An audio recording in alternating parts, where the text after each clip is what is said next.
ಆತ್ಮೀಯ ಬಂಧುಗಳೇ, ಶ್ರೀರಾಮಚರಿತಮಾನಸ ಉತ್ತರಕಾಂಡ ಇದರಿಂದ ಚೌಪಾಯಿಗಳು ಮತ್ತು ದೋಹೆಗಳನ್ನು ತಿಳ್ಕೊಳ್ಳೋಣ.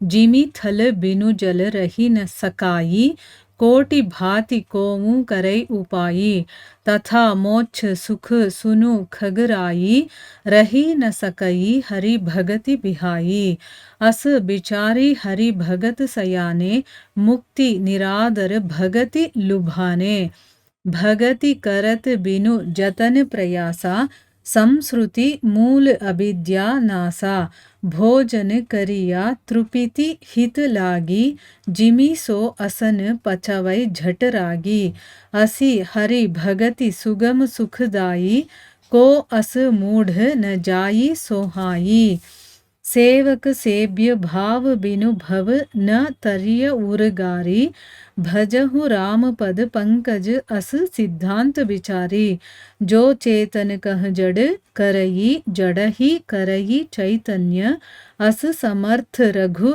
नायक ही भजही जीवते धन्य कहे वो ज्ञान सिद्धांत बुझाई सुनहु भगति मणि कई प्रभुताई राम भगति चिंतामणि सुंदर बसई गरुड़ जाके उर अंतर परम प्रकाश रूप दिन राति नहीं कछु चाहिय दिया घृत बाती मोह दरिद्र निकट नहीं आवा लोभ बात नहीं ताही बुझावा प्रबल अविद्या तम मिटी जाई हारहि सकल सलभ समुदायी खल कामादि निकट नहीं जाही ಬಸಯಿ ಭಗತಿ ಜಾಕೆ ಉರು ಮಾಹಿ.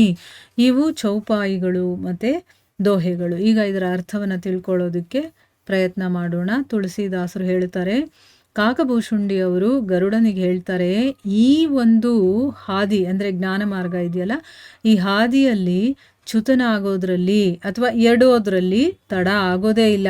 ಬೇಗ ನಾವು ಎಡವು ಬಿಡ್ಬೋದು. ಆದರೆ ಈ ಒಂದು ಹಾದಿಯಲ್ಲಿ ನಿರ್ವಿಘ್ನವಾಗಿ ಯಾರಾದರೂ ದಾಟ್ಕೊಂಡು ಹೋದ ಅಂತಂದರೆ ಅವನು ಅತಿ ದುರ್ಲಭವಾದಂಥ ಪರಮಪದವನ್ನು ಪಡ್ಕೊಳ್ತಾನೆ.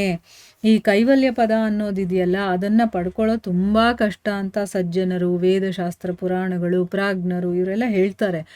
ಆದರೆ ಇಂಥ ದುರ್ಲಭವಾದಂತಹ ಆ ಮುಕ್ತಿಯನ್ನು ಶ್ರೀರಾಮನ ಭಜನೆಯಿಂದ ನಾವು ಇಷ್ಟಪಡ್ದೇನೆ ಬಲವಂತವಾಗಿ ಅದೇ ಬಂದುಬಿಡುತ್ತೆ ಅಂತ ಹೇಳಿದ್ರು. ಈಗ ಮುಂದುವರೆದು ಹೇಳ್ತಾ ಇದ್ದಾರೆ, ಆಧಾರನೇ ಇಲ್ಲದೆ ಆ ಧ್ಯೇಯ ನಿಲ್ಲೋದಕ್ಕೆ ಸಾಧ್ಯ ಇಲ್ಲ. ಕೋಟಿ ಉಪಾಯ ಮಾಡಿದ್ರೂ ಕೂಡ ನೆಲನೇ ಇಲ್ಲದೆ ಜಲ ಅನ್ನೋದು ನಿಲ್ಲೋದಕ್ಕೆ ಸಾಧ್ಯನಾ? ಇಲ್ಲ. ಅದೇ ರೀತಿ ಭಗವದ್ಭಕ್ತಿ ಇಲ್ಲದೆ ಮೋಕ್ಷ ಸುಖ ಅನ್ನೋದು ಸ್ಥಿರವಾಗಿರೋದಕ್ಕೆ ಸಾಧ್ಯನೇ ಇಲ್ಲ. ತುಂಬ ಇಂಪಾರ್ಟೆಂಟ್ ಅಂದರೆ ಭಗವಂತನಲ್ಲಿ ಭಕ್ತಿ ಇರಬೇಕಾಗಿರುವಂಥದ್ದು. ಈ ವಿಷಯವನ್ನು ಗ್ರಹಿಸಿ ಬುದ್ಧಿವಂತರಾದಂತಹ ಹರಿಭಕ್ತರು ಭಕ್ತಿಯಿಂದ ಆಕರ್ಷಿತರಾಗಿ ಮುಕ್ತಿಯನ್ನು ಕೂಡ ನಿರಾಕರಣೆ ಮಾಡ್ತಾರೆ. ಭಕ್ತಿ ಮಾಡೋದ್ರಿಂದ ಜನ್ಮ ಮೃತ್ಯು ರೂಪಿಯಾದಂತಹ ಸಂಸಾರದ ಮೂಲವಾದಂತಹ ಅವಿದ್ಯೆ ಇದೆಯಲ್ಲ, ಅದು ಪ್ರಯಾಸನೂ ಪಡದೆ ಪ್ರಯತ್ನನೂ ಇಲ್ಲದೆ ತನ್ನಿಂದ ತಾನೇ ನಾಶ ಆಗ್ಬಿಡುತ್ತೆ. ಭೋಜನವನ್ನು ನಾವು ತೃಪ್ತಿಗೋಸ್ಕರ ಮಾಡ್ತೀವಲ್ವಾ, ಆ ಭೋಜನವನ್ನು ಜಠರಾಗ್ನಿ ಅನ್ನೋದು ನಮ್ಮ ಪ್ರಯತ್ನನೇ ಇಲ್ಲದೆ ಅದು ಪಚನ ಮಾಡುತ್ತೆ ತಾನೇ. ಇಲ್ಲಿ ನಾವು ಭೋಜನವನ್ನು ತೃಪ್ತಿಗೋಸ್ಕರ ಮಾಡಿದ್ರೂ ಕೂಡ ಒಳಗಡೆ ನಡೆಯುವಂಥ ಕಾರ್ಯ, ಪಚನ ಕಾರ್ಯವನ್ನು ನಾವು ಮಾಡೋದಿಲ್ಲ. ಆ ಜಠರಾಗ್ನಿ ಇದೆಯಲ್ಲ, ಅದು ತಂತಾನಾಗೆ ನಮ್ಮ ಪ್ರಯತ್ನನೇ ಇಲ್ಲದೆ ಪಚನೆ ಮಾಡುತ್ತಲ್ಲ. ಅದೇ ರೀತಿ ಹರಿಭಕ್ತಿ ಅನ್ನೋದು ಸಂತೃಪ್ತಿ ಕೊಡುತ್ತೆ. ಅದು ತುಂಬ ಸುಲಭ ಮತ್ತು ಸುಖವಾಗೂ ಕೂಡ ಇರುತ್ತೆ.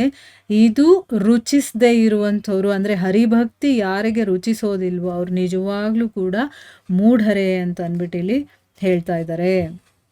ಮುಂದುವರೆದು ಕಾಕಭೂಷುಂಡಿ ಅವರು ಹೇಳ್ತಾರೆ, ಓ ಉರಗಾರಿ ಗರುಡ, ನಾನು ಸೇವಕ, ಶ್ರೀರಾಮಚಂದ್ರ ಪ್ರಭು ನನ್ನ ಸ್ವಾಮಿ ಅನ್ನುವಂತಹ ಸೇವ್ಯ ಸೇವಕ ಭಾವ ಇಲ್ಲದೆ, ಅಂದರೆ ಅವನು ಒಡೆಯ, ನಾನು ಅವನ ಸೇವಕ ಅನ್ನುವಂಥ ಭಾವ ನಮ್ಮಲ್ಲಿ ಇಲ್ಲದೆ ಇದ್ದರೆ ಈ ಸಂಸಾರ ಸಾಗರವನ್ನು ದಾಟೋದಕ್ಕೆ ಸಾಧ್ಯ ಇಲ್ಲ.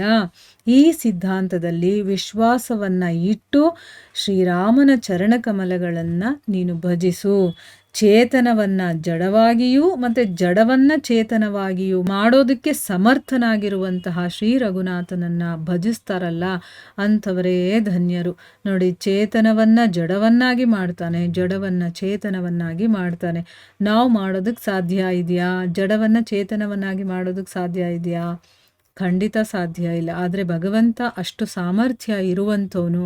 ಅದಕ್ಕೋಸ್ಕರನೇ ಶ್ರೀ ರಘುನಾಥನನ್ನ ಯಾರು ಭಜಿಸ್ತಾರೋ ಅವರು ಧನ್ಯರು ಅಂತ ಹೇಳಿದ್ದಾರೆ. ಮುಂದುವರೆದು ಹೇಳ್ತಾರೆ ಕಾಕಭೂಷುಂಡಿಯವರು, ಓ ಖಗರಾಜ, ನಾನು ಜ್ಞಾನ ಮಾರ್ಗ ಸಿದ್ಧಾಂತವನ್ನ ತಿಳಿಸಿ ಹೇಳಿದ್ದೀನಿ. ಅಂದರೆ ಜ್ಞಾನ ಮಾರ್ಗವನ್ನು ಮಾಡೋದ್ರಿಂದ ಏನೇನೆಲ್ಲ ಆಗುತ್ತೆ ಅಂತೆಲ್ಲ ಹೇಳಿದ್ದೀನಿ. ಈಗ ಭಕ್ತಿ ಅನ್ನುವಂತಹ ಮಣಿಯ ಮಹಿಮೆಯನ್ನು ನೀನು ಕೇಳಿಸ್ಕೋ ಅಂತ ಹೇಳಿ, ಶ್ರೀರಾಮನ ಭಕ್ತಿ ಅನ್ನೋದು ಸುಂದರವಾಗಿರುವಂತಹ ಚಿಂತಾಮಣಿ. ಇದನ್ನ ಹೃದಯದಲ್ಲಿ ಧರಿಸಿರುವಂಥವರು ಸ್ವಯಂ ಹಗಲು ഇരുಳು ಪರಮ ಪ್ರಕಾಶ ರೂಪಿಗಳಾಗ್ತಾರೆ. ಅದನ್ನು ಯಾರು ಧರಿಸ್ಕೊಳ್ತಾರೋ ಅವರು ಕೂಡ ಸ್ವಯಂ ಪ್ರಕಾಶಮಯಿಗಳಾಗ್ಬಿಡ್ತಾರೆ. ಅದಕ್ಕೆ ತುಪ್ಪ, ಬತ್ತಿ, ಹಣತೆ ಇದ್ಯಾವುದು ಬೇಕಾಗಿರೋದಿಲ್ಲ. ಮೋಹ ಅನ್ನುವಂತಹ ದಾರಿದ್ರ್ಯ ಇದೆಯಲ್ಲ, ಅದು ಅವನ ಹತ್ರಕ್ಕೂ ಕೂಡ ಬರೋದಿಲ್ಲ. ಯಾಕೆ ಅಂತಂದರೆ ಚಿಂತಾಮಣಿ ಸ್ವಯಂ ಪ್ರಕಾಶ ಮತ್ತು ಧನರೂಪವಾಗಿರುವಂಥದ್ದು. ಲೋಭ ಅನ್ನುವಂತಹ ವಾಯು ಅದನ್ನು ಆರಿಸೋದಕ್ಕೆ ಸಾಧ್ಯನೇ ಇಲ್ಲ.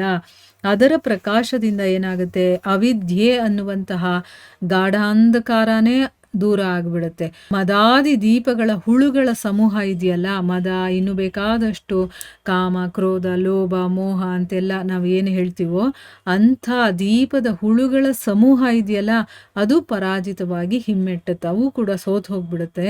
ಹೃದಯದಲ್ಲಿ ಇಂತಹ ಭಕ್ತಿಯನ್ನ ನೆಲೆಗೊಳಿಸ್ಕೊಳ್ತಾರಲ್ಲ, ಅಂದರೆ ತಮ್ಮ ಹತ್ರ ಇಟ್ಕೊಂಡಿರ್ತಾರೆ, ಇಂತಹ ಭಕ್ತಿಯನ್ನ ಹೆಚ್ಚಿಸ್ಕೊಳ್ತಾರಲ್ಲ, ಅಂಥವ್ರ ಹತ್ರ ಕಾಮ, ಕ್ರೋಧ, ಲೋಭ ಇಂಥ ದುಷ್ಟರು ಹತ್ರನೂ ಕೂಡ ಸುಳಿಯೋದಿಲ್ಲ ಅಂತಂದ್ಬಿಟ್ಟು ಇಲ್ಲಿ ಹೇಳ್ತಾ ಇದ್ದಾರೆ. ಅಂದರೆ ಈಗ ಭಕ್ತಿಯ ಮಹಿಮೆ ಏನು ಅನ್ನೋದನ್ನ ಇಲ್ಲಿ ಕಾಕಭೂಷುಂಡಿಯವರು ಗರುಡನ ಮೂಲಕ ನಮಗೆ ತಿಳಿಸ್ಕೊಡ್ತಾ ಇದ್ದಾರೆ.